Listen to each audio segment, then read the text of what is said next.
בעזה המצב מחמיר עם כל יום שעובר. ההפצצות ממשיכות, ילדים ממשיכים למות ברעב. אנשים נורים למוות כשהם מנסים להשיג מזון או מתים בגלל היעדר טיפול רפואי. ובאותו זמן ניצב גם חשש ממשי לחיי הפלסטינים בגדה המערבית. בגדה המערבית אנחנו עדים לאלימות בהיקפים חסרי תקדים כלפי פלסטינים ולזליגה של הפרקטיקות שבהן נוקט המשטר הישראלי בעזה. זה לא מפתיע. המשטר הוא אותו משטר, הצבא הוא אותו צבא, ולפלסטינים שחיים כאן אין שום מנגנון מקומי או בינלאומי שמגן עליהם. לכן אנחנו מחויבים להצביע על כך ולהזהיר. כל טריגר קטן יכול לגרום לג'נוסייד להתרחב גם ליתר האזורים שנמצאים תחת שליטה ישראלית. אני אסיים בדברים הבאים. לדוח שכתבנו קראנו הג'נוסייד שלנו, כי זה מה שהוא. ג'נוסייד שנעשה באנשים שחיים כאן על ידי האנשים שחיים כאן. כדי לכתוב את הדוח הזה נדרשנו, ישראלים ופלסטינים, להתבונן במציאות הזאת באופן משותף, מנקודת המבט של בני האדם שחיים על האדמה הזאת. ביחד אנחנו מעידים עכשיו מולכם על המציאות כפי שהיא, כמגיני זכויות אדם וכפלסטינים וישראלים שחיים בין הירדן והים. מדינת ישראל מבצעת ג'נוסייד ברצועת עזה, ומול העובדה הזאת, מול ג'נוסייד, חובה להשמיע קול ולהתנגד. הקהילה הבינלאומית לא רק כשלה בחובתה לעצור את הזוועות, אלא גם חולקת אחריות לאור התמיכה שהיא מעניקה לישראל, שמאפשרת לה ליישם את מדיניות ההרס. אנחנו קוראים לפעולה דחופה של הקהילה הבינלאומית, של החברה הישראלית ושל כל אדם שמקשיב לנו עכשיו. ג'נוסייד במהותו הוא התקפה על האנושיות עצמה, וככזה הוא תמיד מעמיד אותנו בפני השאלה, מה זה אומר להיות אנושי? התשובה בימים אלו היא שלהיות אנושי זה לעשות כל מה שאפשר כדי לעצור את הג'נוסייד. תודה.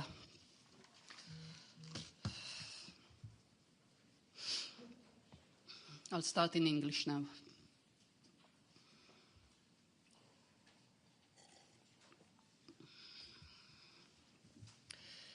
The report we are publishing today is one we never imagined we would have to write. But in recent months, we have been witnessing a reality that has left us no choice but to acknowledge the truth. Israel is committing genocide against the Palestinians in the Gaza Strip. The report written by us at B'Tselem presents facts, data, and testimonies about how Israel is acting in a deliberate, coordinated, and systematic way to destroy the Palestinians in Gaza, in an attack that aimed at the entire group as such. This has been declared countless times by Israeli officials. This is what is happening on the ground, and this is precisely the definition of genocide. For the past 22 months, we have heard clear statements from the Israeli leadership and military commanders saying precisely what they intend to do: to starve, destroy, and flatten Gaza, a place where no one is considered innocent in their eyes. And then they sent the military in to do just that, exactly as they promised. So for the past 22 months, we have witnessed unprecedented levels of civilian killings, of deliberate starvation, forced mass displacement, and the total destruction of most infrastructure necessary for human and social existence. The people of Gaza have been displaced, bombed, and starved, left completely stripped of their humanity and rights. The first part of our report described exactly that, the practices through which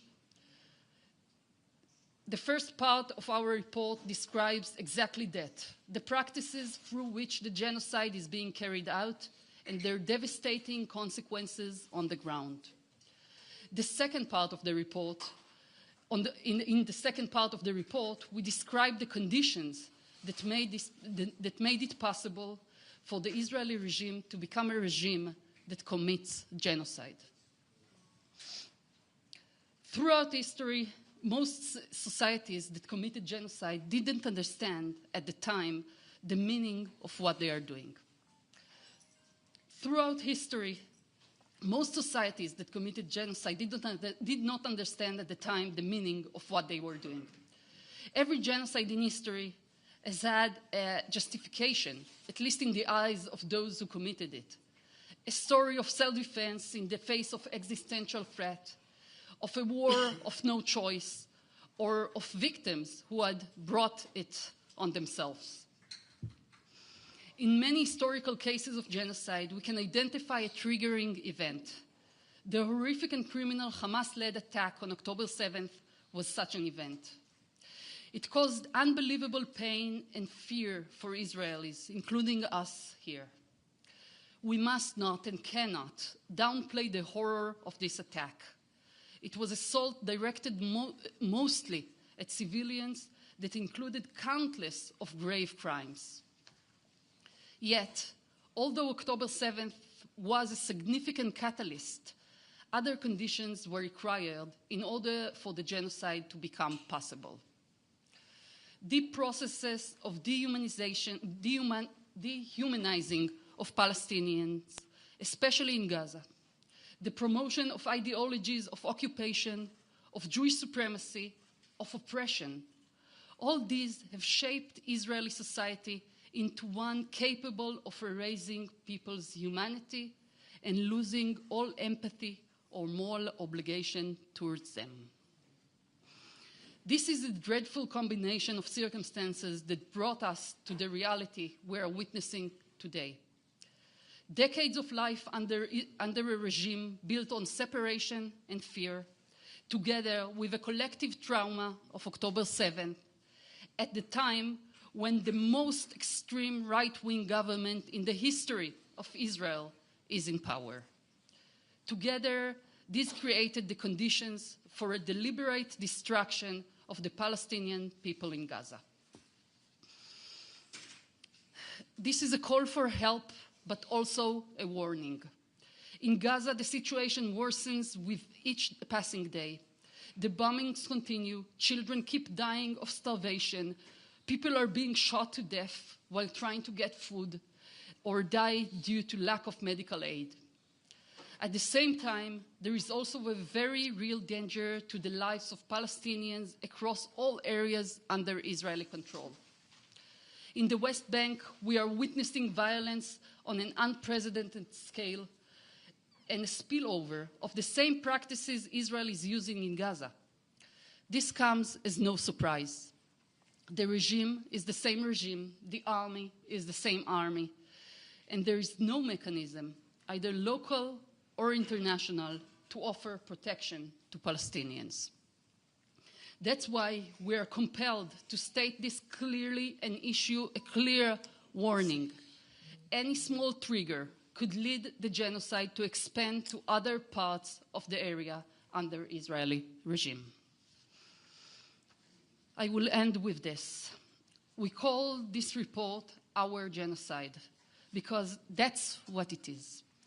A genocide committed against people who live here by the people who live here. In order to write this report, we, Israelis and Palestinians, had to look at reality together through the shared perspective of the human beings who live on this land. Together, we stand before you now to bear witness to this reality. As human rights defenders, as Israelis and Palestinians who live between the river and the sea. The state of Israel is committing genocide in the Gaza Strip. And in the face of this fact, in the face of genocide, our duty is to struggle to stop it. The international community has not only failed in its duty to stop the atrocities, but also share responsibility by providing support that enables Israel acts of destruction. We call for an urgent action from international community, from the Israeli society, and from every person who's listening to us. Genocide, at its core, is an assault on humanity itself. And as such, it forces us to ask, What does it mean to be human? The answer these days must come in action. Thank you. Thank you very much, Yuli. We will now hear from Karim Jubran, the director of B'Tselem's Field Research Department. Please, Karim. Good evening, everybody. My name is Karim Jubran. I'm a Palestinian. I live in East Jerusalem. I have lived my whole life under the Israeli apartheid regime and occupation, with no citizenship rights. I have worked in B'Tselem for 21 years, and I am director of the field research. For 21 years, I have received reports and testimonies about crimes committed by the Israeli occupation all over the West Bank and Gaza Strip. Violence, humiliation, killings. I thought I had seen everything. But what we are seeing in Gaza now is something we have never seen before. I am afraid that if it doesn't stop now, things will get even worse. I am already a grandfather, and I always know my grandchildren would face a hard future here. But now I am afraid that we'll have no future at all. It is as simple as that. When Israel bombed Gaza in 2008 and killed more than 1,000 Palestinians, people were shocked. In the 2014, Israel killed more than 2,000 Palestinians in Gaza. In 2018, during the Great March of Return, Israel placed snipers who shot participants with live ammunition and killed over 230 people, including children, journalists, and medicists. We watched all this with horror, and we saw that no one was held accountable. Already, then we understood that for the Israeli system, Palestinian lives mean nothing. Still, deep inside, we didn't believe we would see the day that Israel would destroy all Gaza. Now we are seeing it happened in a clear, systematic, and planned way. For years, the international community doesn't almost done nothing to stop Israeli violence, the occupation, and apartheid. The lack of action is now allowing the genocide to happen. World leaders, especially in the United States and Europe, that are not taking real steps to stop it, are sharing responsibility in the horrors. The report we wrote is based on testimonies, data, and investigations. The report shows a terrible picture: mass killing, deliberate destruction of infrastructure and living conditions, total destruction of the social fabric of schools, universities, hospitals, mass arrests, abuse of prisoners, hunger, forced displacement. At the moment, no one can truly understand the size of the catastrophe. Every day, we learn about new horrors. Since October 7, at least 58,000 people have been killed, which is about 3% of the population of Gaza. But the current estimate is that this number is much higher.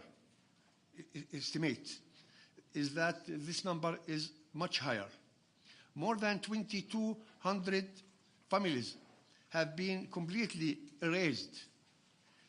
93% of the population of Gaza is suffering severe food insecurity. Of those, 244,000 is what's called catastrophic hunger. The fifth and most severe level. Over the last few days, there was been a dramatic increase in the number of people dying from starvation, and the situation is only getting worse. Israel has also added the ethnic cleansing of Gaza to the official goals of the war. In the report, we analyze how all this is direct result of policy openly declared by Israeli leaders and military commanders. That leads us to clear conclusion. Israel is working in a deliberate, coordinated way to destroy Palestinian society in Gaza. That is the definition of genocide. You must understand what it means that the Israeli regime is committing genocide. It means we are in a new phase. We need to understand what this means for everyone in the region. It means that for the Israeli regime, killing, starving, and destroying is an acceptable way to ensure Jewish supremacy. That fact that that affects all Palestinians, not just those in Gaza.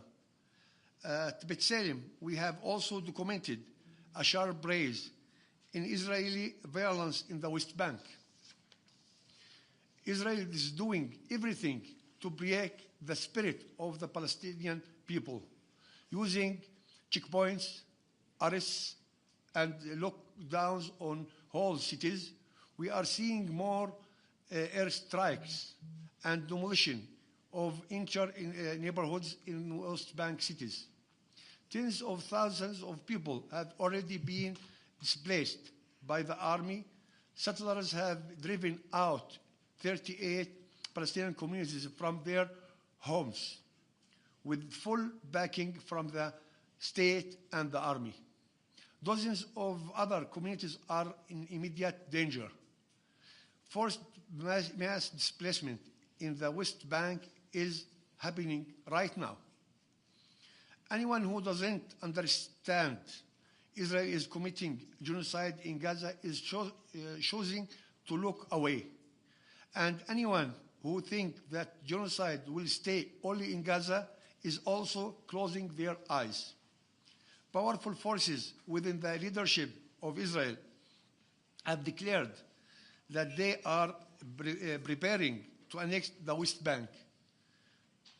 For them, the fate of Jenin is the same as the fate of Jabalia. They don't want to see Palestinians here. In our report, we warn that appropriate trigger can bring the genocide to Jenin and Nablus, Hebron. Every Palestinian grows up with stories of the Nakba of 1948. Today we were watching our worst nightmares come true. I want to say something about the name we choose for the report, our genocide. In this darkness, the fact that Palestinians and Israelis at B'Tselem are working together, resisting together, fighting together, gives a glimmer of hope. We are all paying a price. First of all, Palestinians in Gaza, and also in the West Bank and inside Israel, are paying a heavy price. But I appreciate the courage of my Jewish colleagues who are paying a social and personal price for speaking the truth and standing up for humanistic values. We will not give up. This is our homeland. We will stay and struggle for our freedom. When genocide is happening, every person in the world must ask themselves, am I standing by, or am I doing everything I can to stop it? Thank you. Thank you very much, Karim. We will now hear from Asil Aburas, the Director of the Occupied Territories Department in Physicians for Human Rights, Israel. Please, Asil.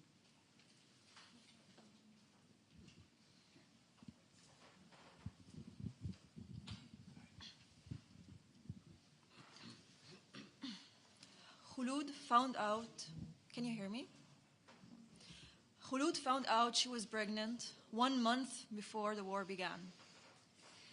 Then the bombing started, and her family was displaced again and again, walking for hours with no access to care. That is what Khulud told us in an interview. We continued through the war, knowing hospitals were full of the dead, no anesthesia, no care for me or for the baby. I was terrified that I would give birth and bleed to death because there was no one to help us. We walked constantly, exhausted and afraid something terrible would happen to me or the baby. The hospital was far away from where we were. There were no checkups, no monitoring, no support. Khulud gave birth while displaced, far from any functioning hospital, afraid every step of the way. Today, there are 50,000 pregnant women in Gaza. Next month, 5,500 are expected to give birth, 1,400 by C-section. None will deliver in safe, equipped hospitals. Many, like Khulud, will give birth in overcrowded tents, without anesthesia, without clean water, without trained staff. Since the war began, care has collapsed. Birth rates have dropped by 41%. 1 in 5 babies is born preterm or underweight. 92% of infants aged 6 months to 2 years are not getting enough to eat. This happened because Israel blocked aid, denied care, destroyed hospitals, along every life-sustaining support. For nearly 2 years, Palestinians, international volunteers, and humanitarian organizations have raised the alarm. Israeli army is targeting hospitals, cutting off fuel and aid, issuing evacuation orders, and bombing indiscriminately, forcing entire communities to flee. Doctors are killed and unlawfully detained and tortured. It is destroying health infrastructure systematically. This is not chaos. This is a strategy. The report Physicians for Human Rights Israel are publishing today shows a systematic attack on health. It is a deliberate, cumulative dismantling of Gaza's health system, and with it, its people's very ability to survive. As Israel bombed and besieged hospitals, cut off fuel to hospitals in northern Gaza in the beginning of the war, patients and displaced families were forced to flee south, overwhelming already fragile, barely functioning facilities in Deir el-Balah, Khan Yunis, and Rafah. The collapse of care in one area triggered breakdowns everywhere. When Al-Shifa collapsed in the beginning of the war, Al-Nasser was flooded with patients. When Al-Nasser was dismantled, the European hospital began to break down. With each assault, Israel destroyed more hospitals, killed and detained more staff members, and blocked more essential services. But this was not just a war on hospitals. It is a war on the conditions of life that make survival even possible. Israel destroyed water infrastructure, bakeries, farmland, and blocked or weaponized aid. This triggered severe malnutrition spreading through the Strip, especially among children. With hospitals bombed, equipment destroyed, and medications depleted, long-term care is now virtually impossible. Dialysis, maternal care, cancer treatment, diabetes management, all have collapsed. Life expectancy in Gaza has already dropped by nearly 35 years. Even if Israel ends its military offensive today, the damage has been done. to Gaza's health system will continue to kill through starvation, through infection, through chronic disease. Deaths that could be prevented will continue for years. This is not a temporary crisis. It is a deliberate removal of a population's ability to survive. This is not a collateral damage. This is not a side effect of the war. This is a systematic creation of unlivable conditions. It is the denial of survivability. It is a genocide, and it's happening right in front of our eyes, right now. Governments and international bodies must act now. Compel Israel to cease fire, protect and rebuild Gaza's health systems, reinstate UN, international, and Palestinian support mechanism, allow free and safe passage for humanitarian aid, and ensure the safety of healthcare workers. These actions are critical and must be taken immediately. Thank you very much, Asil. We will now hear from Dr. Guy Shalev, the Executive Director of Physicians for Human Rights Israel. Please, Guy. Thank you. As we sit here, starving, exhausted, and injured Palestinian civilians are dying. They are dying because of deliberate Israeli policies, policies that the humanitarian community has warned about for nearly 2 years, to no avail. Inaction by governments and the resulting impunity have brought us to this horrific moment. From the start, what we are witnessing is an attack on the people of Gaza and their ability to survive. As early as October 13, 2023, just 5 days after the horrendous Hamas-led massacre in Israel's south, the Israeli military issued evacuation orders for 22 hospitals in Gaza City and the northern part of the Strip. Where were the thousands of patients and wounded supposed to go? How could they be evacuated while the entire Strip was under heavy bombardment? What medical services would be available for the 1 million residents under evacuation orders? Every person, and certainly health professionals, should have asked these questions, even as the pain from the October 7th attack burned in our bodies. The evacuation orders were the opening shot of an unprecedented attack on Gaza's healthcare system. From the start, Israel portrayed hospitals as legitimate military targets, justifying attacks that would never be tolerated anywhere in the world.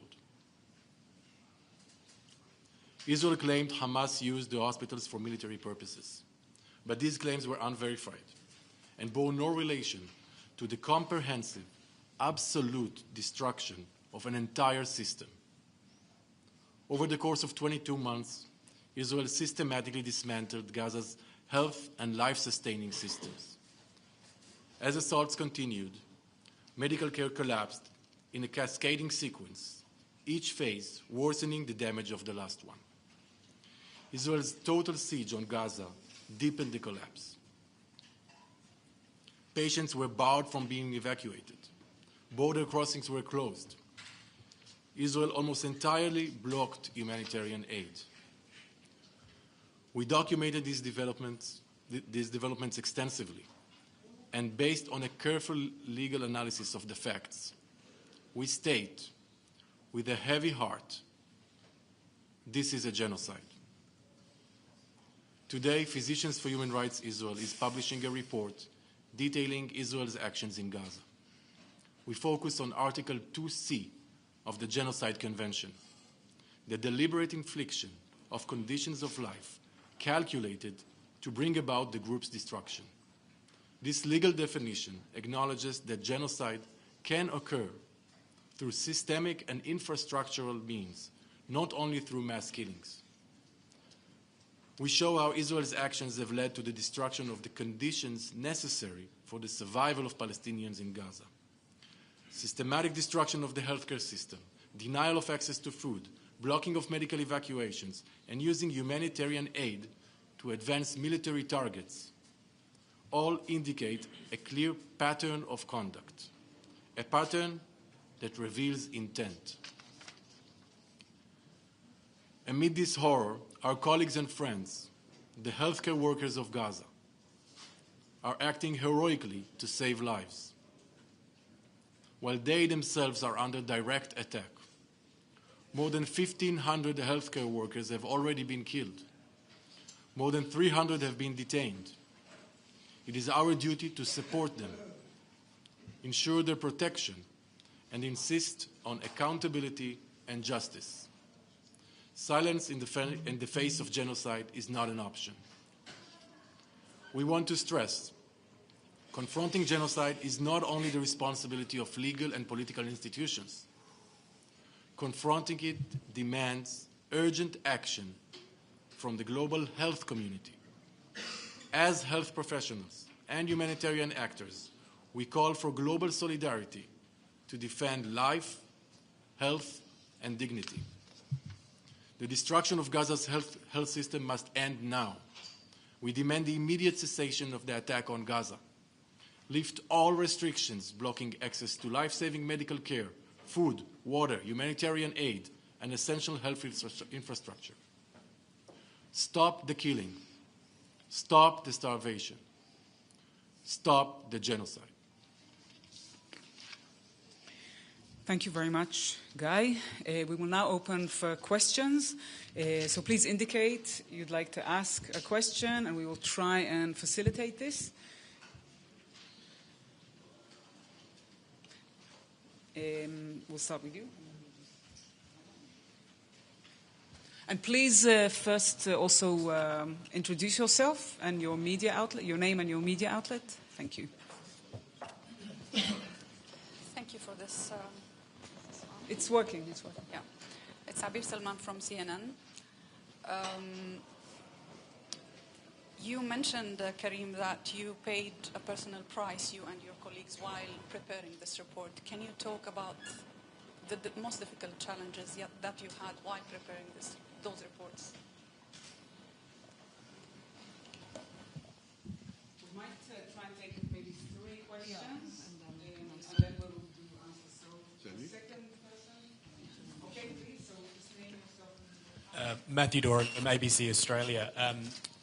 Ms. Novak, you mentioned that the catalyst event for what we've seen in Gaza was, of course, the October 7 attacks. Clearly, what you are outlining in this report shows that there must have been some sort of predisposition within the Israeli military, the Israeli government, to go down this path anyway, regardless of that attack. Could you talk to what you believe that is? And Dr. Shalev, you've spoken about the need for the medical community also to speak up about what is happening here. There has been a significant amount of exposure given to foreign doctors going into Gaza, speaking of their experiences, the horrors that they have witnessed. Why do you think their experiences aren't necessarily being listened to, or are they being ignored? Okay, and maybe a third speaker, a third question, if anyone. Let's start with this. Okay, so let's start with this. So when I say about the high price which we pay as the two sides of the society here, or the team of B'Tselem, we are Palestinians and we are Israelis.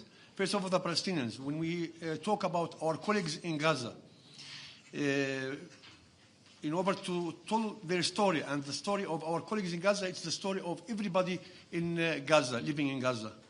They removed more than 6 times from place to other place to other place.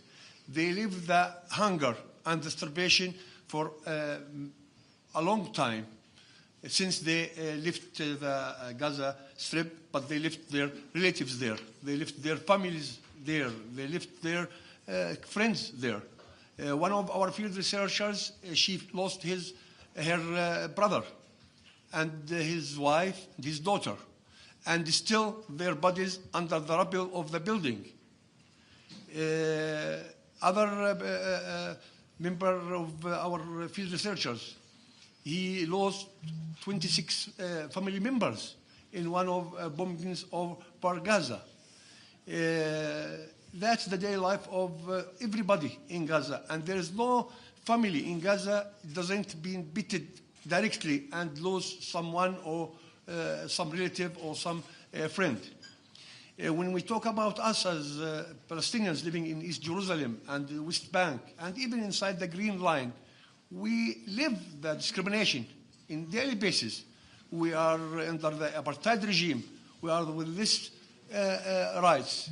We see that every day. The checkpoints in the West Bank, the lack of freedom of movement for the people, the closures, the house demolitions. We talk about more than 2,000 demolitions carrying out since the 7th of October until this day in the West Bank and East Jerusalem. Out of them, about 740 houses. When we talk about our colleagues, the Israeli colleagues, in order to speak very in clear language and to call the things in its names, in such a society, in such an atmosphere of genocide and incitement against any other call, criticize what happened in Gaza, he pay a price.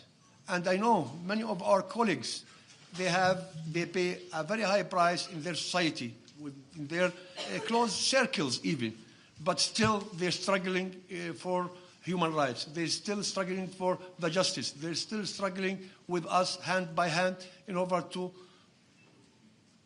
defend the victims and to be the voice of the victims. And that's what we will continue doing, and we are ready to pay any price as a team in B'Tselem, Palestinians and Israelis working together and moving forward together in order to defend human rights. Thank you, Karim. Maybe Yuli and then Guy. So we see October 7th, as I said, as a trigger, as an event that that was a force that moved the Israeli system towards this genocidal phase. But concerning your question, I have no idea what would have happened if October 7th didn't happen. Just like I have no idea how reality would have come into what it is if something was different. So I can only talk about what we do know that happened. And in that sense, what we do know is first that October 7th was real. It was a real attack that was oriented mostly towards civilians. It was a criminal attack. And personally, I can say it was one of the most, or probably the most frightening day of my life.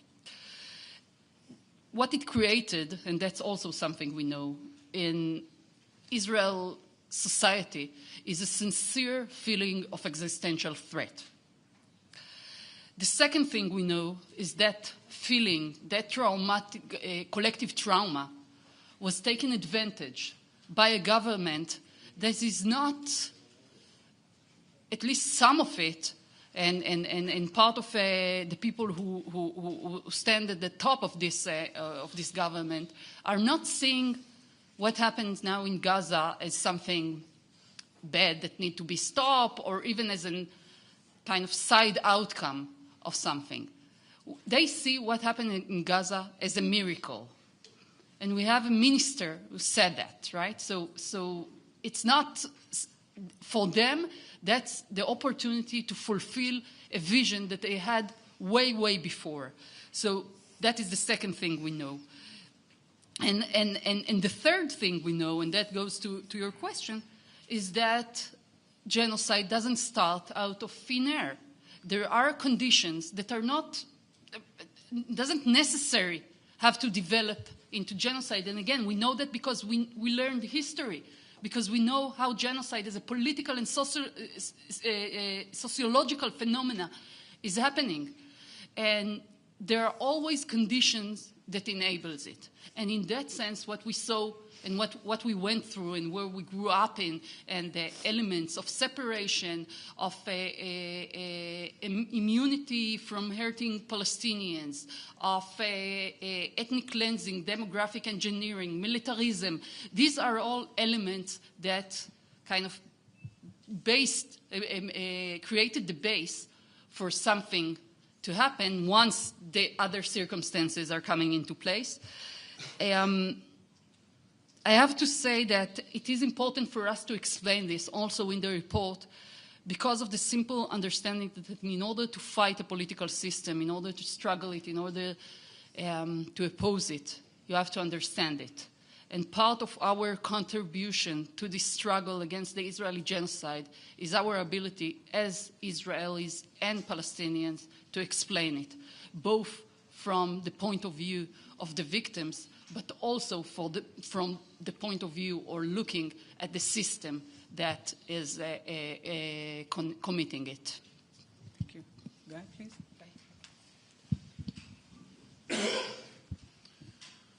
Thank you for this question.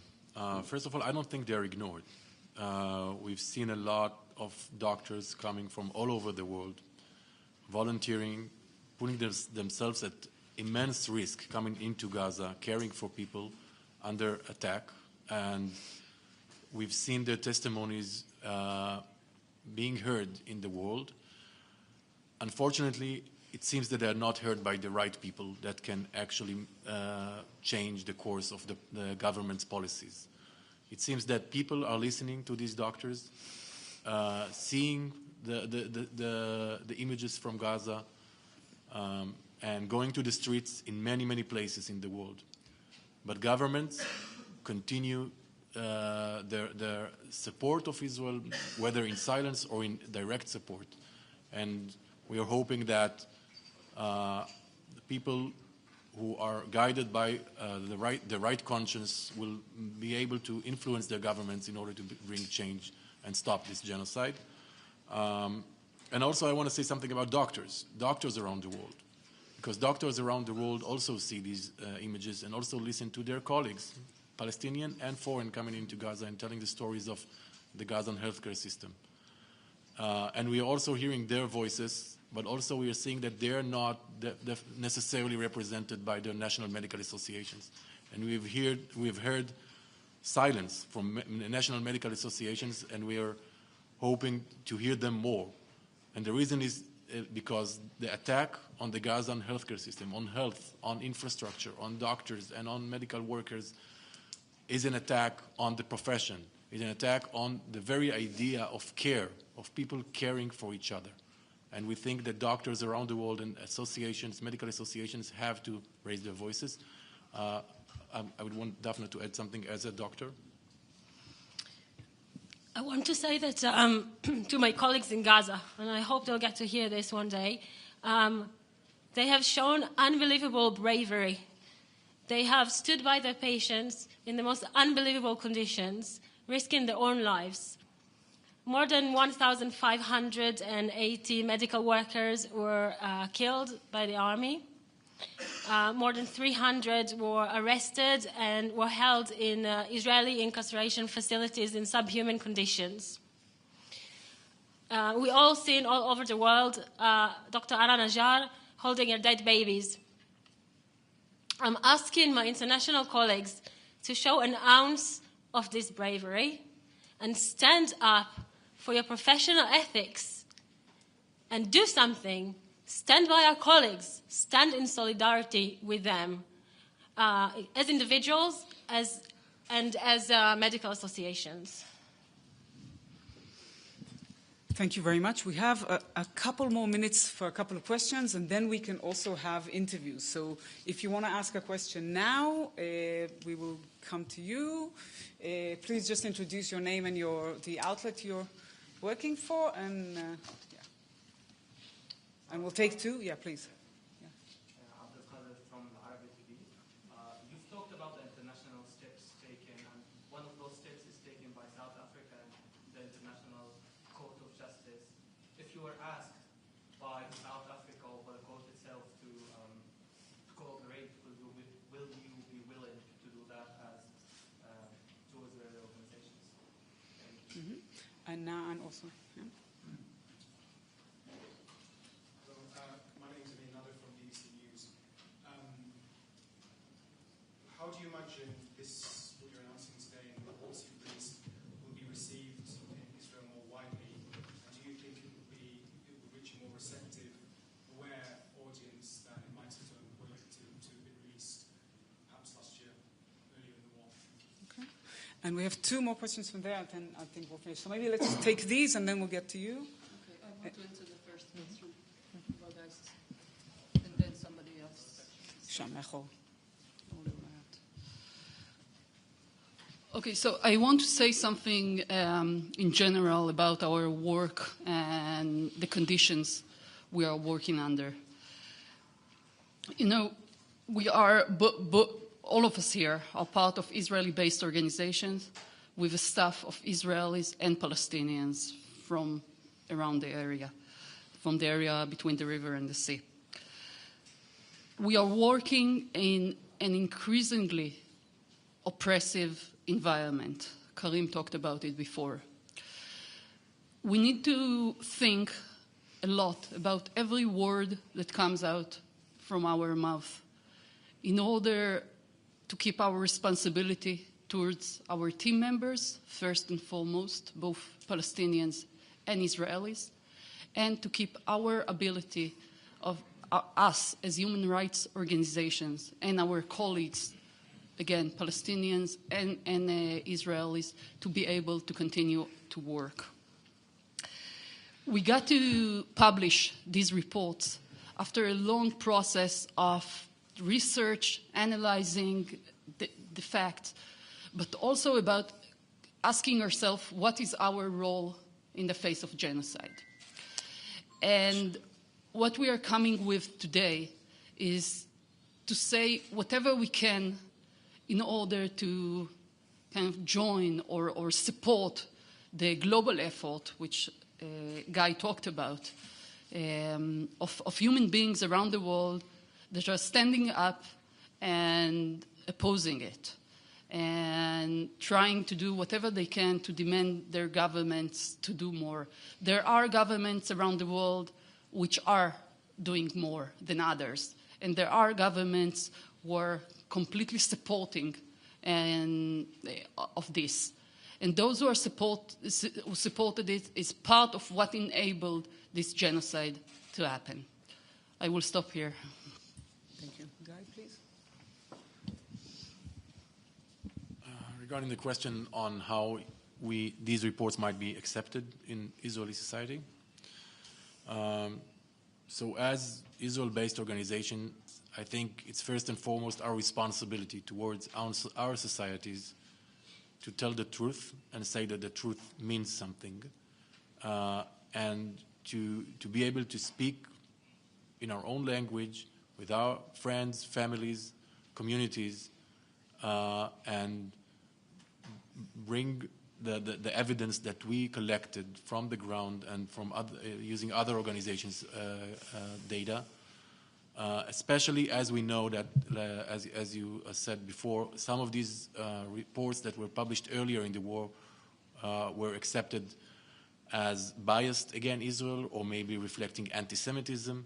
So I think we have larger responsibility to stand behind the truth even when the truth is being denied. And I think this is another aspect that is important to understand about genocide, and B'Tselem has been talking about that. Genocide happens when there's support, when there's public support. And public support for atrocities such as those we see now in Gaza happen when there is denialism. When people are in a state of denial of what's going on, what's being done in their name. And it is these reports that we publish today are aiming at breaking these walls of denial and allowing people to acknowledge what's going on and that they have to rise up and stop it. Thank you. We'll have two more questions, and then we will move on to individual interviews. So please, Nurit first, and I don't know your name. So, Hi, I'm Jerry Sheen of the Washington Post. I just wanted to follow up on this last point you made and ask, do you feel like there has been any shift in terms terms of its recognition of the realities on the ground in Gaza in the last, just even in the last couple of weeks, for example, we've seen that there has been a bit more discussion in even sort of, primetime news channels about the starvation and things like that. Do you sense any change at all recently? נורית? שלי בעברית כמובן, ונענה גם בעברית. כן, כן, בטח. פשוט דיברתם על ההרס והמוות מן הסתם בעזה, נורית מטיימס אוף ישראל, אבל גם על העובדה שצריך כוונה בעצם כדי לומר שמדובר בג'נוסייד. אז רציתי לדעת האם אפילו בתהליך המחקר הפנימי יש התייחסות למקרים אחרים של ג'נוסייד, זאת אומרת, האם נעשתה איזושהי ניסיון להשוות לאירועים אחרים, רחוקים או יותר קרובים כדי לקבוע את זה בסופו של דבר.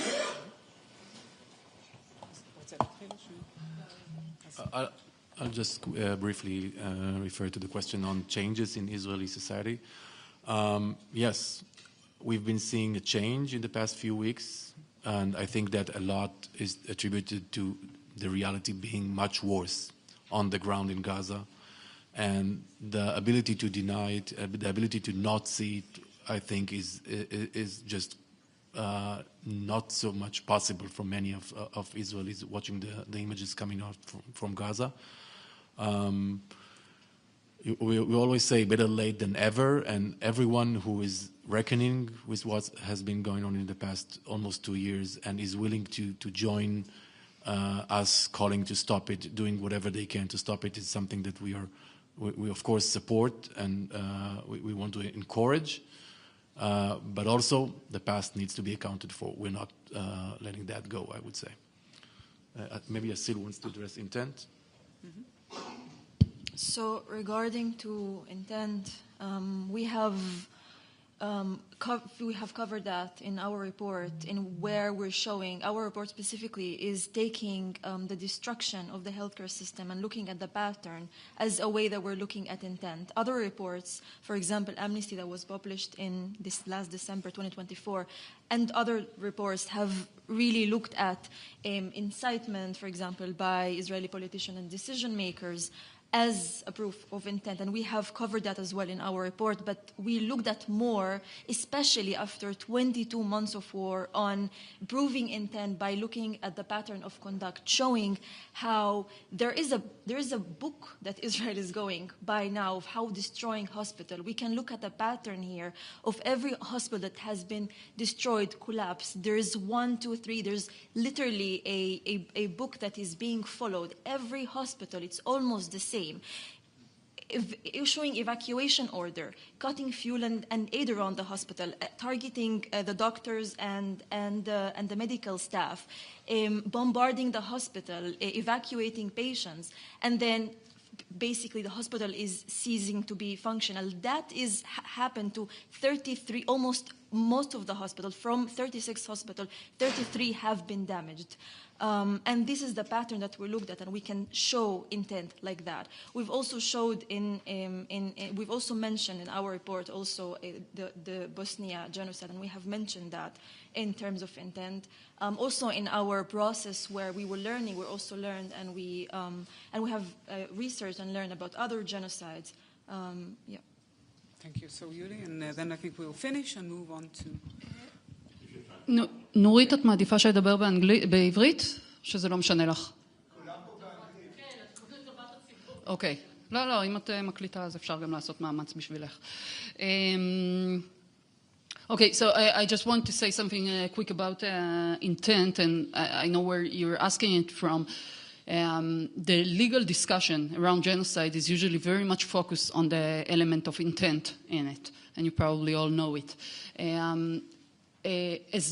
As much as this legal discussion is super important and is critical in order to bring perpetrators into justice, what we know from history is that the legal system, definitely the international legal system, works not in the time frame that is needed in order to stop a genocide. Usually it gets to its conclusion way before, after the damage has already been done.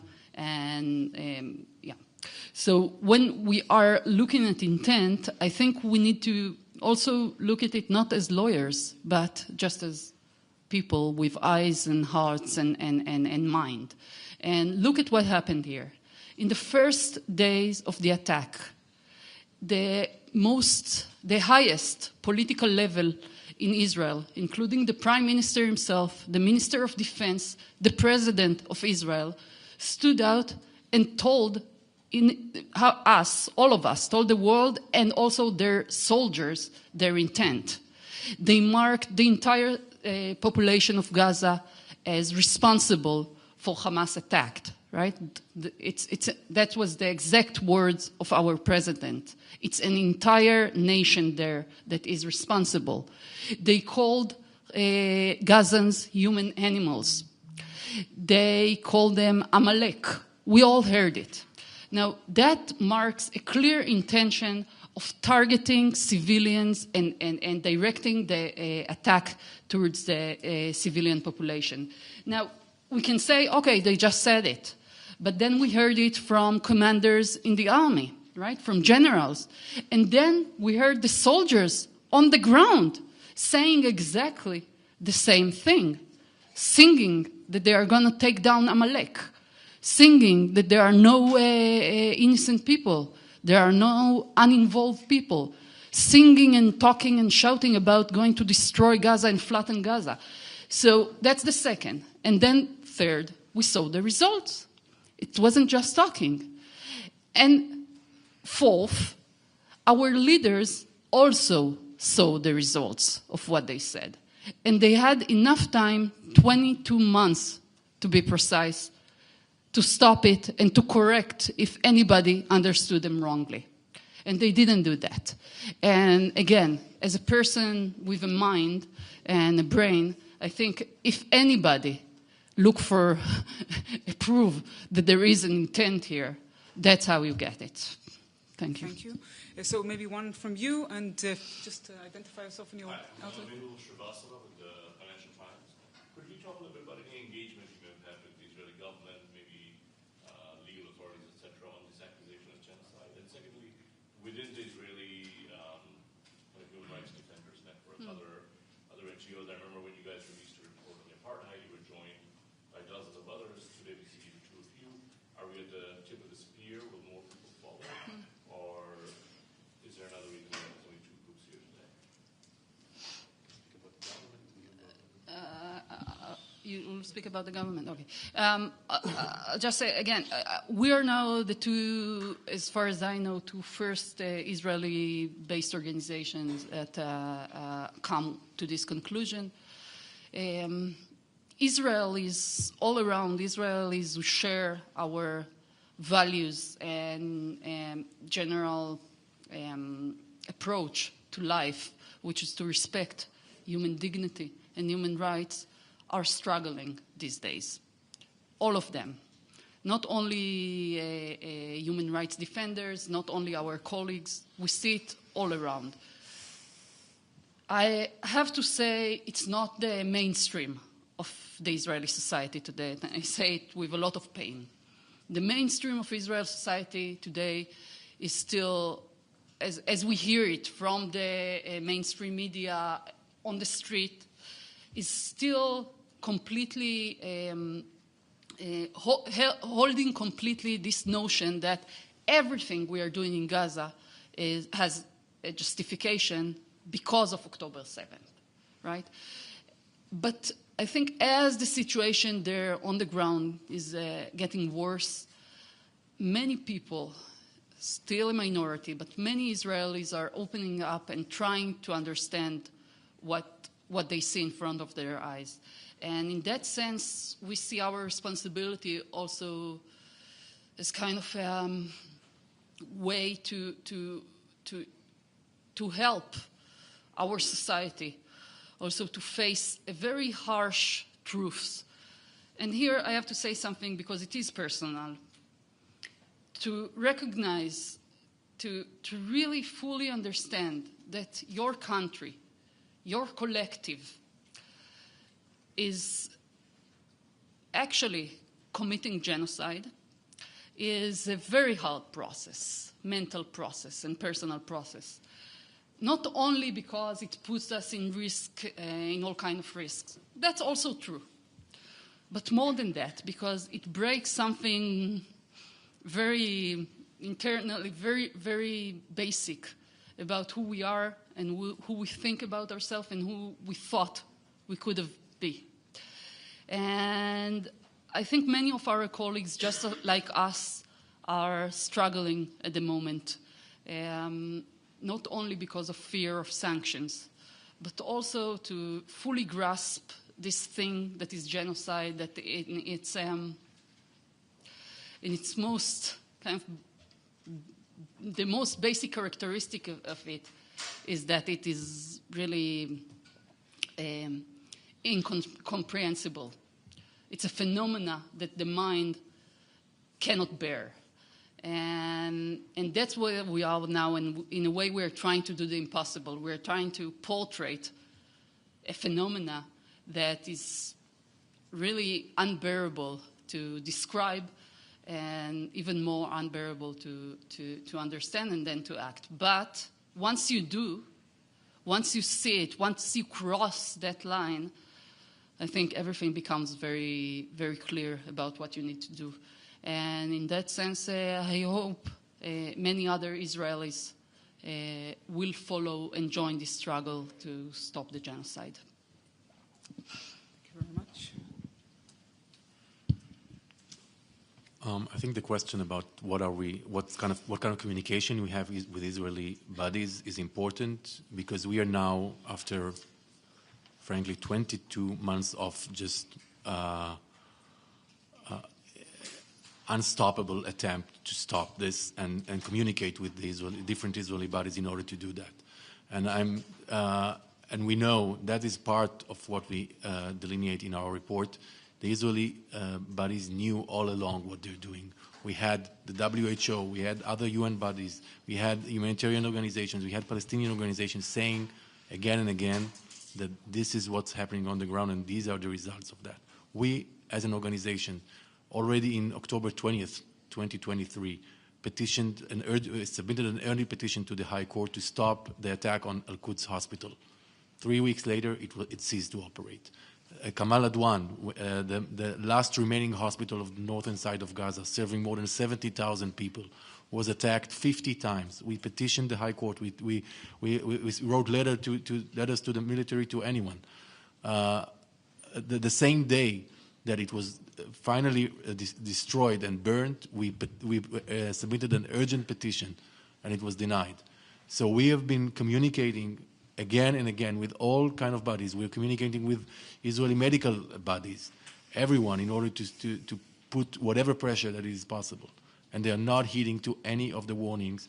And what we're seeing in the past few weeks with starvation, this is maybe the most clear example of that.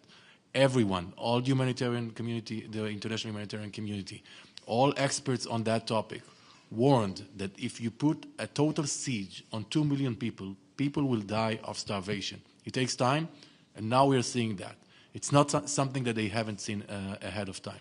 And it's just a clear violation of anything that we might consider as human, while knowing that they are doing that. Thank you to all of our speakers. Thank you to the media. Please feel free to come up and do individual interviews if you're in need of that. Yeah, and coordinated through our spokespeople, Shai, Ran, and Yair over there. Okay, so, and thank you everyone for coming. Of course, the embargo is now lifted and you're free to publish all of this information. Thank you very much.